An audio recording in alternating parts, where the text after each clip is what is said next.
dear, oh dear. So, The Witcher Blood Origin. Absolute bomb. Relative few critics are reviewing it.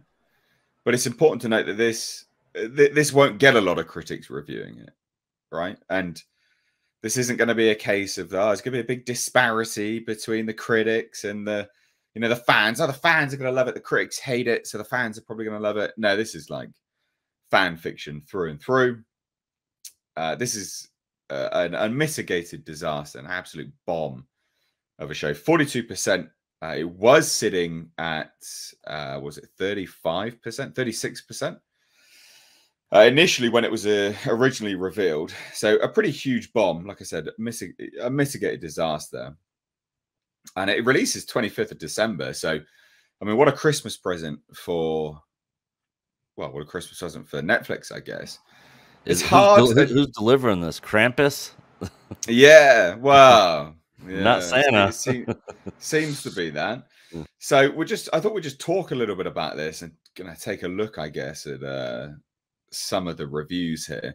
But definitely, Nick, as obviously you need to jump off here, there, and everywhere, just sort of jump in as and when you want, so we get your thoughts. But this was never going to do very well. It's been a huge bomb. It was never, ever, ever going to do very well. It just wasn't.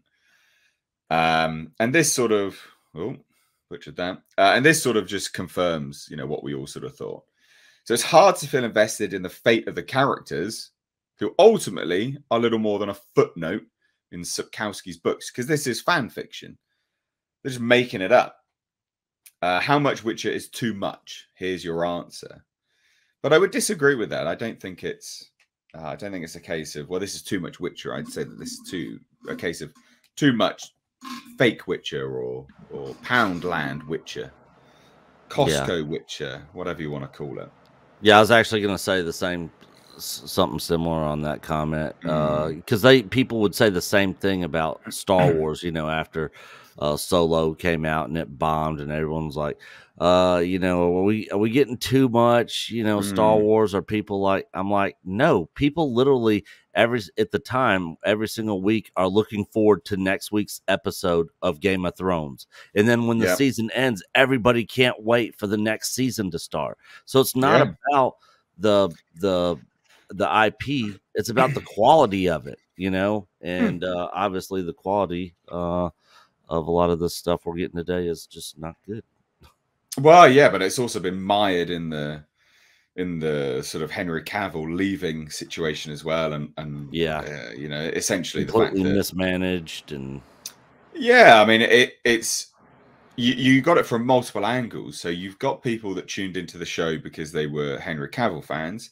You got people tuning into the show because they're Witcher fans, and then they sort of blended together. Oh, you always stay for Henry, and vice versa, because there wasn't really much of a Witcher show. So they stay for Henry, then he leaves, and then we know why he's left. We get the statements from Beau DeMayo, and it's just an absolute, just total mismanagement. And when we talk about fatigue of things, it's a really lazy, and it's what Hollywood does in general. It's very lazy. They just go, it's too much of this now, we'll just switch it up, rather than looking introspectively and going, no, actually, we are just the problem. We got terrible writers on board. We'll sort that out. They never think they're the problem. I know, not good. Not good at all. Even these two, these critics are just, the reviews here, just these four. Yeah, these are horrible. They're terrible. These are horrible. Yeah. I mean, Niv Sultan, the series proves too hurried and scattered to penetrate much beyond the surface of its universe and characters. A dramatic innuendo pause. David Opie. So this is a positive. Uh-oh. He's frozen. Okay. Well, you're back, dude. There we go. Now we can see and hear you. Get your head in the game. Come on. Bucker I up. don't know. I don't know where it ended. Where did it end? Are you on Anyway, Bucker up, Buttercup. am I on what? Starlink or something out there? No, this is. I don't know what this is. This is Is it very like a frustrating. storm? But anyway, so this is a positive review. This one here is a positive That's review. a positive review. And it's like most of these characters, and therefore Blood Origin itself, remain frustratingly limited, like rough sketches that haven't been fleshed out enough. That's the highlight. That's what they chose to do as the highlight, and that's a positive review. I mean, that's terrible.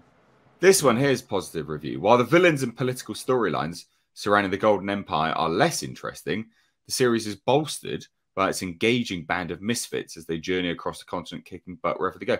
So they're saying, well, the villains and storylines suck, but it's just held together because the people are engaging. I mean, And you know what?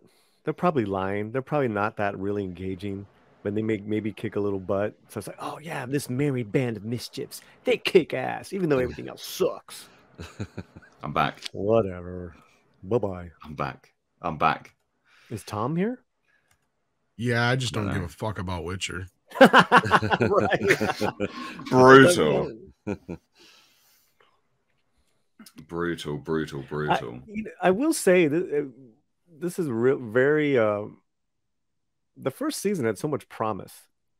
It's too bad. Too bad that they just, Yeah, I like the first season, even though I never watched the second season. And this one's hilarious because this is.